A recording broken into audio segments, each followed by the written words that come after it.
Africa is published in conjunction with Arena Holdings, publishers of Times Live, Business Live, Sowetan Live, and others. The opinions expressed in this podcast do not necessarily represent the views of Arena Holdings and its affiliates.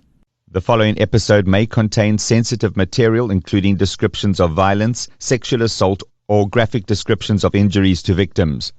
If you feel you may be triggered by such material, please consider this before accessing our content. To access trauma counseling or services, please see the helpline information on our show notes. Welcome to True Crime South Africa. I'm Nicole Engelbrecht, and this is the final Spotlight Minisode for 2021. A recap of the year in true crime, and some bloopers of my recording process during the year. Before we get into today's episode, I'd like to thank our new supporters for the week. A huge thank you goes out to Catherine Slubber, Gerda de Goede, Lane Langdon, Jaco Boyens, Anita Lachman, Joanne van Ziener, Matt Bertrand Cohen, Peter Niemann, Jen, Stephanie Vermaak, Jessie Knursen, Louisa van Biljon, Kath, Aisha Osman, Jenny Irving, CJ Barkhuizen, Priya Govenden, and Bianca van der Merwe for your support on Patreon, as well as Ilka Zenskirali for your support on PayPal. Thank you so much, everyone. Your support really does make a huge difference. If you'd like to support the show on Patreon or PayPal, I'll leave a link in the show notes. There are now additional ways that you can support the show, with 2 online businesses offering 10% discounts when you use the code TCSA10 at checkout. You can get your health and beauty needs at King Online, and you can get all your printing requirements designed, printed, and delivered by PrintCrowd. You can also help to support me as an individual creator by checking out the companion podcast I created with Showmax for the Devil's Dorp documentary, or by purchasing the Krugersdorp Cult Killings audiobook on Audible, Google Play Books, or Apple Books. As always, any form of support is greatly appreciated, and it doesn't have to be financial. Sharing of episodes, inviting your friends and family to listen, and interacting on social media all go a long way to keeping the show growing and improving. You can also leave a review on the podcast app you use to listen. If your podcast platform does not have that option, a Google or Facebook review is equally helpful. So 2021 has come to an end, and what a year it has been. I wanted to use this last minisode of the year to recap what's happened on the podcast and with me this year, chat about some of the big South African true crime moments that happened during the year, and then to end off, I'm going to share some of my recording bloopers with you so that we can finish 2021 off with a chuckle at my expense, which I'm totally fine with. 2021 for me was a year filled with lots of firsts from a creative standpoint, as well as for the podcast. In January, my first audiobook narration project was released. If you'd like to hear the story behind how that happened, as well as listen to the first chapter of the Krugersdorp Cult Killings by Jana Marx, that episode is still available in the feed that was released in December 2020. I am a big consumer of audiobooks on Audible, and I must say that it was a pretty cool experience to hear my own voice on a book on that platform. When that audiobook was released, I had no idea how big a part of my life that case would become in the months that would follow. The Krugersdorp Cult Killings case was probably one of the most bizarre and complex true crime cases to ever hit South Africa. And a documentary production company saw this and realized that there was a far deeper story to tell around it. In May this year, I was contacted by Showmax, and they shared with me that they were in the final stages of production on a documentary about the case. They had an idea that they wanted to create a companion podcast for the documentary and asked if I'd like to produce and host it. When I managed to regain my ability to form actual words, I said yes. And so began a 3-month process of having to keep this huge secret from everyone about not only this amazing, groundbreaking true crime documentary that was coming, but also figuring out how to put together a podcast series that was essentially going to be the first of its kind in South Africa. Companion podcasts are pretty common in America. Very often when Netflix or Oxygen, for instance, release a new documentary, they'll partner up with podcasters and produce a podcast series that delves deeper into the subject matter discussed in the documentary. The television and film format is limited in terms of time and how deep you can really get into a discussion. And the podcast format doesn't have those limitations. So the two formats really complement each other well. And this is what Showmax had in mind for their new documentary, Devilsdorp. So, full disclosure, yes, I got to see the documentary before it was aired, which was pretty cool. But I had to, because I had to know what themes to dive into in the podcast. Getting the opportunity to chat to all of the experts and those that had appeared in the documentary was an absolutely phenomenal experience. And honestly, it was a bit surreal. It was such an honor to be asked to work on this project. And I really felt, and still feel, so lucky to have been asked by Showmax to do this. The Devilsdorp documentary launched at the end of July and broke records and was the talk of the country for ages.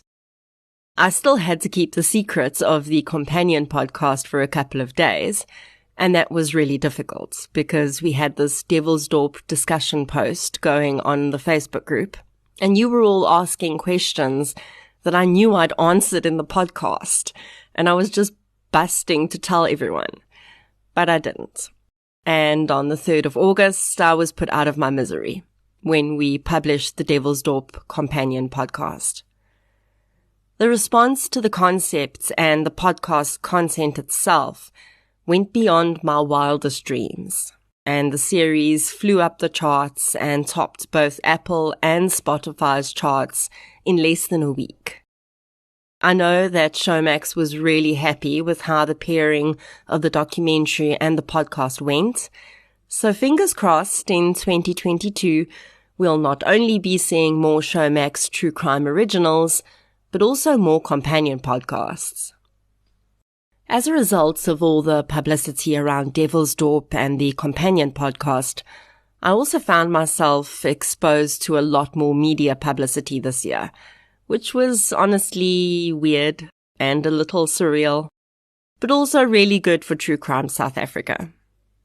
In May this year, True Crime South Africa turned 2 years old, and I'm still completely amazed at what you and I have built here. Not only has listenership of the podcast increased hugely, but as a result, the amount of awareness around the cases we discuss has also exploded. You'll have heard me mention in previous episodes how, in some of the cases I've covered, new leads have been produced after people listen to the episodes.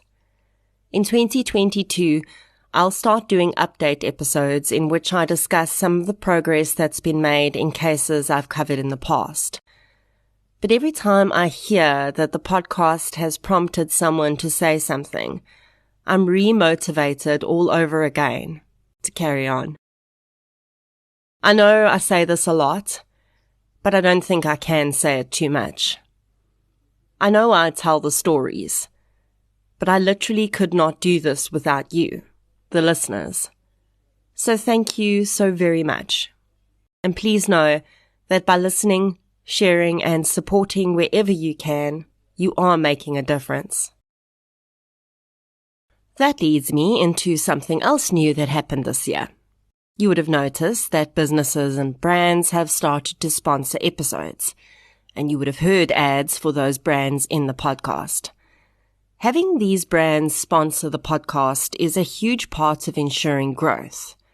The more I'm able to generate some form of income from this content, the more time I'm able to spend on this podcast and other related projects.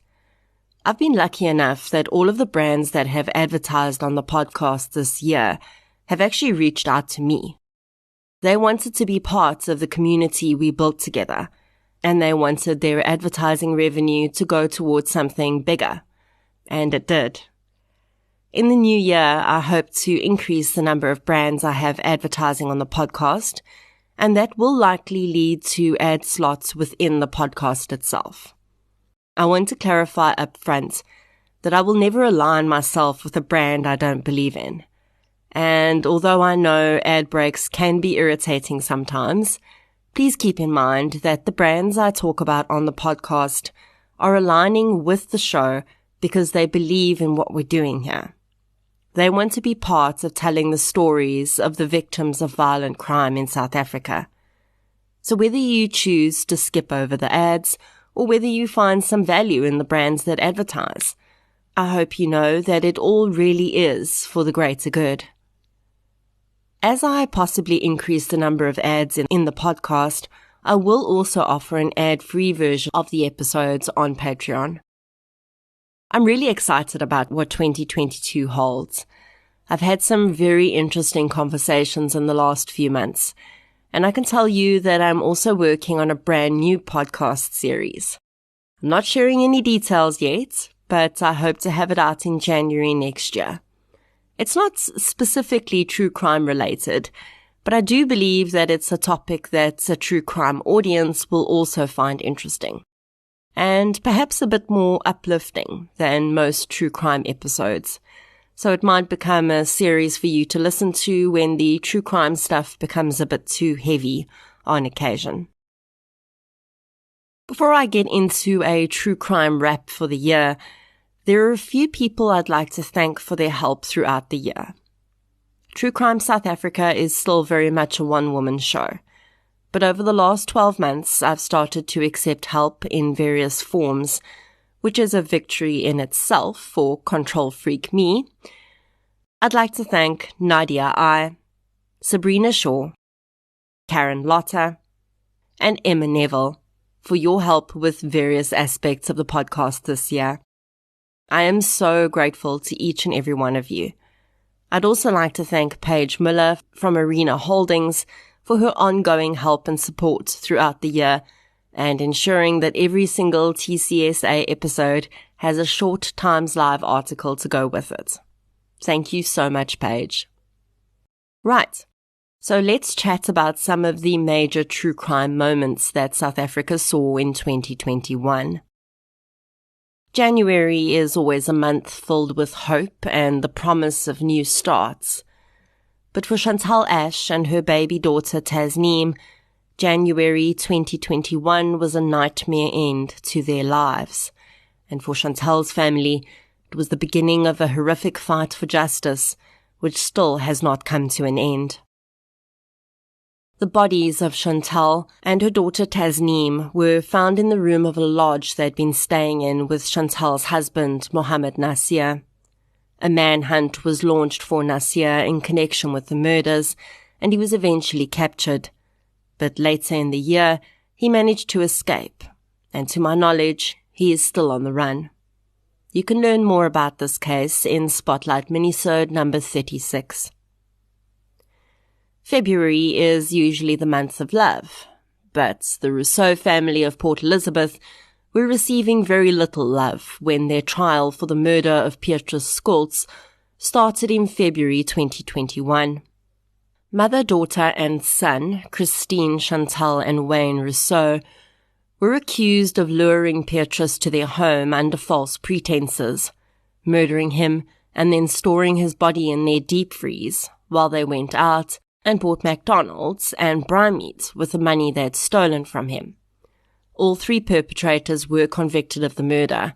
You can hear more about this case in Spotlight Minisode number 25. In March 2021, 51-year-old Cape Union Mart executive Renee Jane was found dead in her holiday home in Wolseley. She had been bound, and it appeared that her death may have followed a home invasion. The home that Renee was found in was a holiday home in an exclusive estate in Wolseley, and on the same night, another home had been broken into in the same estate, and the owners of that home had also been tied up, but they were found alive. I discussed this case in Spotlight Minisode number 29, and I'd like to say that there are some points in that minisode that are incorrect. After I released the minisode, I was contacted and a few details were clarified for me. In the minisode, I mentioned that Renee's family had been through a very difficult time even before her death, as her father had passed away and her sibling had passed away in 2010. In the minisode, I mentioned that sibling was a brother, but it was actually Renee's sister. Another point that was incorrect, I've already corrected here, which is that Renee did not actually permanently live in the estate in Wolseley. It was a holiday home where she and her husband sometimes spent weekends. In the minisode, I mentioned that someone had been arrested in connection with Renee's murder, but unfortunately that person was released without charge soon after, and to my knowledge, no further movement has been made in this case. In April 2021, a 9-year-old girl ran 2 blocks carrying her infant sibling. She entered her grandmother's house and hysterically tried to explain that her mother had just been abducted from their home. The child's grandmother called other family members, who would eventually call police, and then ran back to the child's home to try and figure out what was going on. In the hours that followed, a morning of horror would be unraveled. The girl's mother, 31-year-old Nadira Vanka, had been attacked in their home that morning while she was getting ready for work. 2 men had entered, beaten Nadira, as well as the 9-year-old girl, and strangled Nadira's 7-year-old son until he was unconscious when he tried to defend his mother. The children were injured but survived. Nadira was abducted by the men. An ensuing investigation would uncover that a security guard that worked at Nadira's block of flats and an accomplice had abducted her. When the men were arrested, they took police to Nadira's makeshift grave. When I covered this case in Spotlight Minisode 30, the 2 suspects had just been arrested and charged with Nadira's abduction and murder, and the motive and circumstances surrounding her death were still not known.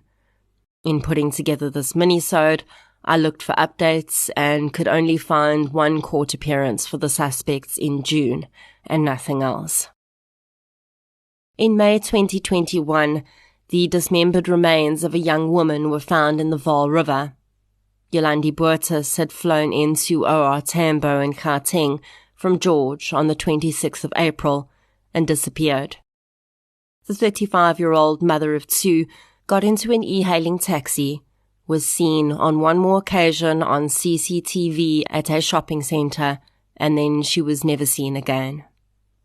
Part of her dismembered remains were found in the Vaal River in early May, and a murder investigation ensued. Something that complicated this case, at least in the public view, was a bloody hotel room that was discovered in Kempton Park around the same time. I discussed the possible connection of this room and Yolandi's case in Spotlight Minisode 30, but suffice to say that although much was made of this room in the beginning, it's since been proven that the blood in the room did not belong to Yolandi. In fact, it belonged to a male, and very likely the occupant of the room, who walked away. Yolandi's case has been kept in the public eye throughout the year, but unfortunately we have not seen any arrests in this case. Halfway through 2021, we were all still struggling with dealing with the COVID pandemic, while also each month experiencing another shocking crime. In June of 2021, as South Africa started feeling the bite of winter, we thought we witnessed some justice in one especially shocking case. But when we looked a bit closer, that justice became questionable. This case is one that I have not yet covered on the TCSA podcast, but it will most definitely be coming up in 2022. In June, a man named Stephen Fortune was convicted for the abduction, rape and murder of 12-year-old Michaela Williams. He was given 3 life sentences for his vile crime and classified as a dangerous offender. But it would be revealed that although this may have been an appropriate legal consequence for the acts he had committed against Michaela, when we heard the grand total of what this man had done, labeling it justice seems a stretch. Stephen Fortune was on parole when he murdered Michaela. He had raped an 8-year-old girl in 2006 and attempted to murder her by stabbing her in her heart.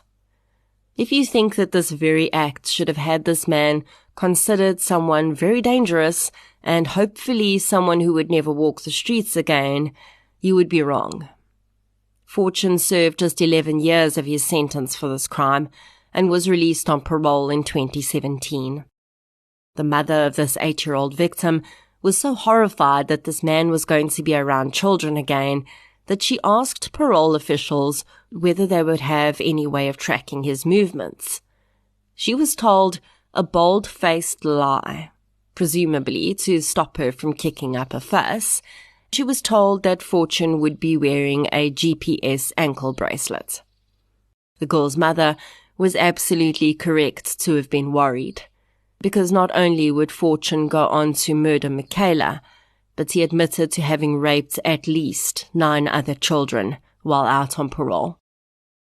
The dangerous offender classification, plus the 3 life sentences, means that it is highly unlikely Fortune will ever leave prison. But for at least 11 young girls, if not more, it is too late for that to mean anything.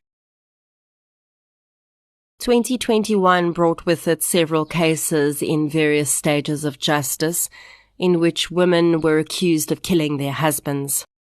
One such case happened in July, a 2-minute drive from my home. On a Friday night in that month, Leon Norkier was shot dead in his home. Initial reports said that a woman was taken into custody in relation to the crime, and several days later, it was revealed that this woman was Leon's wife, Mintal. Further media reports would indicate that Mintal had been released on bail, but had been mandated to go into private psychiatric care until a bed became available at Falkenberg Psychiatric Hospital for a thorough assessment. In Mintal's bail hearing, it was intimated that her version would be that she'd attempted to shoot herself on the night of the murder, and her husband Leon had tried to wrestle the gun from her and sustained a bullet wound in the process. The last update on this case was when Mintal went into a mental health care facility. In August 2021, Women's Month, we saw a seriously horrific case of intimate partner violence in the Eastern Cape. 23-year-old law student Nosiselo Mtebeni was murdered and dismembered by her boyfriend. It would emerge that the man had killed Nosiselo after discovering messages on her phone which he believed were from another man, and he thought that they were proof of her infidelity. He dumped the woman's remains in several bags at a municipal dump site, but they were discovered by a passerby. During the investigation, police were able to determine that the messages that the perpetrator had believed were evidence of Nosicelo's infidelity, and in some warped world a reason to take her life, were actually sent by him a few months before the murder. I can only assume that they must have been sent from a number that wasn't saved on her phone under her boyfriend's name. When police proved to him that they had actually been his own messages, he apparently broke down. Now, if this wasn't so absolutely pathetic, I would be horrified at this man's reaction, because he went on to say that he now realized that he had, quote, killed her for no reason, end quote. No. Either way, whether she was having a relationship with another man or not, you still killed her for no reason. He clearly still thinks that if those messages hadn't been from him, he would have been justified in killing Nositelo. The offender did plead guilty and was sentenced to 25 years in jail. Spring in South Africa brings the promise of new life. Flowers bloom, everyone starts cleaning out their closets, and this year, the amazing Dion Wiggett launched the second season of his podcast, My Only Story, which would bring about a spring clean of a different kind. In the first season of Dion's podcast, he told his own story of abuse and rape at the hands of Willem Breitenbach. In Season 2, he told the story of Thomas Kruger, who committed suicide in 2018 while at a prestigious boarding school. In the weeks that followed the launch of the podcast series, the news was filled with case after case of various schools taking action against sexual predators at their schools who'd been identified in the podcast series. Unfortunately, much of the action seems to be the standard way that schools and other organizations deal with sexual predators. They fire them and move them on to other organizations to start their predation again, and legal action is rarely taken. Wiggett's podcast, though, has opened up the proverbial can of worms, and rightfully so. And parents started sitting up and asking questions. And perhaps this is what is required for true change. In the education system, especially in private schools, the parents or guardians of a child are essentially the customer in the service exchange, and it is perhaps only when these customers start to demand that their service providers, the schools, take this issue extremely seriously and protect not only their children, but also children at other schools, that anything will change. And protecting doesn't mean making sure the predator no longer works at your school. Because if you are just passing the problem on to someone else, you can be assured that someone else is passing their problem on to you and your child. So if anything comes from Wiggett's podcast, which much already has, I think every parent needs to find out from their child's school exactly what plans they have in place to deal with sexual predators, how they vet new staff members, and whether they agree to lay criminal charges against any sexual predator in their school, and not just pass them on. If you haven't yet listened to Dion's podcast, My Only Story, I highly recommend it.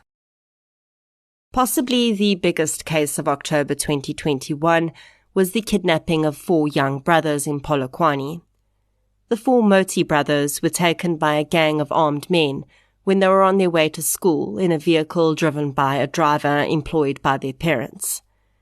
Very soon after the boys were taken, most believed that the kidnapping was either for ransom or to resolve some other dispute in which the Moti family may have been involved. I covered this case and also discussed kidnapping for ransom cases in South Africa in the Minisode entitled exactly that, Kidnapping for Ransom in South Africa, released on the 28th of October. The 4 Moti brothers were eventually safely released 3 weeks after they were taken, and they were found in an area called Vuwani, which is about 100 kilometers from their home. Speculations would be made in the weeks that followed about whether or not a ransom was paid and how much that ransom was, and several conspiracy theories have formed around this case. I think that what we can take from this case is that crimes of this nature are on the rise in South Africa, and my concern is that there will be amateur attempts at this type of crime with deadly results if criminals start to think that this is an easy payday. I'm really glad, though, that these boys are safely home with their parents. In November this year, a strange and heartbreaking case would start to play out both in the media and in court. This followed the discovery of the body of Vicky Terblanche, a young woman who was in the process of divorcing her husband, Arnold Terblanche. Initially, it seemed that Vicky had been murdered by her new boyfriend, Reinhard Leach, but soon we heard that her soon-to-be ex-husband had also been arrested. Both men, including a third accused, a friend of Leach's, now stand accused of murder. It appears that the state alleges that Arnold Blanche may have hired Leach to form a relationship with Vicky in order to first gain information about her to aid in his custody case, and eventually to kill her when she refused to relinquish custody of their son. The case has been postponed to the new year, and I'll definitely be keeping my eye on this puzzling and tragic case. And to end off a year of true crime, in December, the so-called stellar murderer, Zander Bylsma, reached the end of his appeal road when 8 Constitutional Court judges declined to allow him permission to appeal his conviction for the murders of teenagers Chanel Howe and Marna Engelbrecht. This is another case I haven't yet covered on the podcast, but I have been researching it, and I can tell you that you can expect coverage on this case pretty early in 2022. Of course, these 12 cases are far from the only cases that made headlines this year. We also saw convicted murderer Jason Roeder reaching the end of his appeals against his conviction for the murder of his wife Susan. We were kept morbidly entertained by the ridiculous antics of now convicted multiple murderer Rosemary Ndlovu. And we watched with furrowed brows as the husband of murdered KZN pastor Liesel de Jager went missing during the investigation into her murder, was found in a field, and then airlifted to hospital. And then we somehow mislaid 10 babies. The now infamous decuplets, which were touted as an African first in multiple births, and then caused many red faces when it appeared that they'd actually never existed. There is now a claim that some of the children were victims of human trafficking, although as far as I can see, these claims are significantly unsupported. Phew, it's been a year for the books, that's for sure. Many tragic cases, many instances of justice, and also many instances where we have to wonder if justice will ever be served. I wanted to end off this minisode with some of my recording bloopers. My process when creating the podcast is to research, write the script, then record, and then edit the recording, so that you don't all have to hear my slip-ups, weird pronunciations that come out of nowhere, and interruptions from my fur children. I've been collecting my recording bloopers for some time, and I thought I'd share them with you. If you follow me on social media, you'll know that I had a bit of a difficult year when it came to my pets. I don't have any human children by choice, so my 3 dogs, Roxy, a basset hound, Sahara, a Labrador, and Chumley, a beagle, as well as my firstborn, Mufasa, a cat, are my furry children. When you adopt animals, often at similar ages, you don't always think about the fact that it's very possible that you're going to lose them at very similar times too. In September this year, my 13-year-old basset hound Roxy passed away in her sleep, and a month later we had to send our 13-year-old Labrador Sahara to the Rainbow Bridge due to health issues. During the year, Mufasa the cat, who's turning 17 this year, was very ill and on antibiotics for a month, and then our remaining dog Chumley, who had been dealing with having lost his entire pack in the space of a month, suddenly completely lost his sight in both eyes.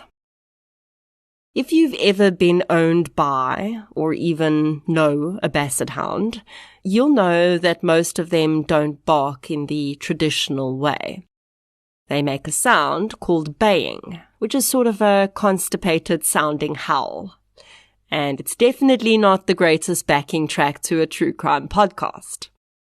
Here are some clips I saved of Sahara and Roxy making their star appearances in True Crime South Africa.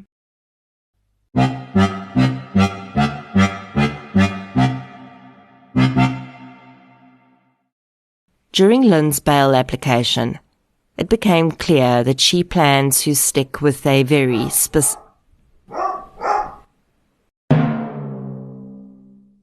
says that in her opinion, there is never any hope of a serial murderer.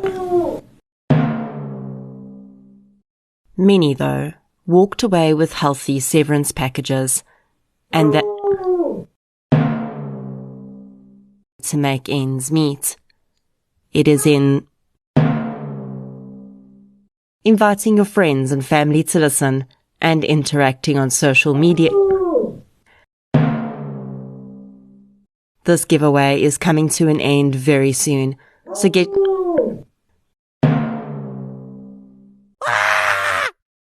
Sahara and Roxy's ashes now sit on my desk beside my recording equipment, so that they can still be a part of the podcast they so enjoyed starring in.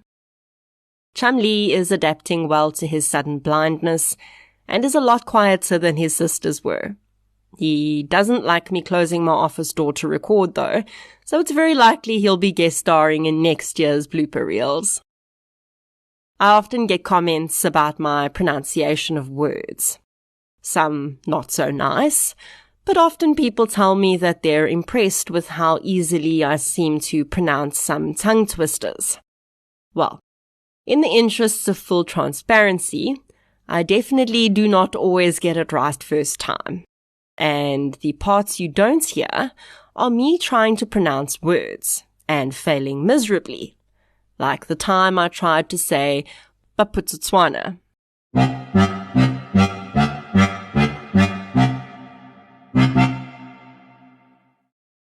James had a background in the military, so he signed up with the police force in what was then the homeland of Baputsutswana. The homeland of Baputsutswana. The homeland of The homeland of The homeland of Baputsutswana.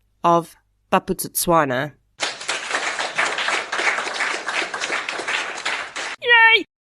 I think my funniest moment of 2021 was when I was recording a Patreon episode, and my brain suddenly decided to turn the perpetrator's name into a cold meat.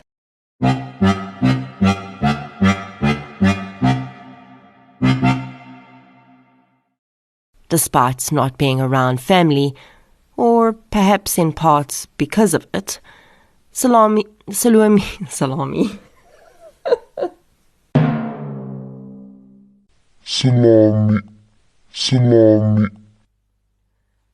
The rest of that recording involved me desperately trying not to laugh every time I said salami. I hope you enjoyed listening to my menagerie of recorded craziness. As I sign off for the year, I'd like to once again thank you so much for all of your support. I wish each and every one of you a very happy new year. Let's hope that it's one filled with justice for victims and resolution for families. Instead of leaving you with my usual end track from Prime Circle, I created a very special mix of my bloopers to play out the minisode. Enjoy, stay safe, and I'll chat to you soon.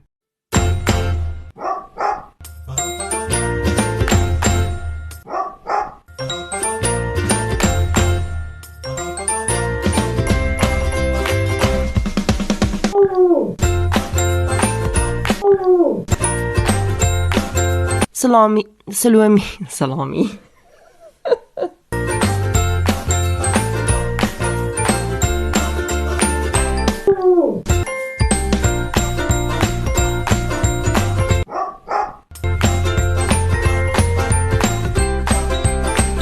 The homeland of Batututs.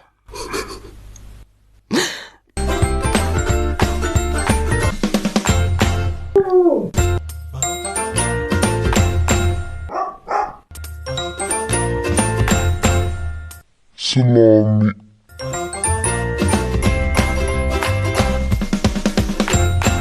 Batututs.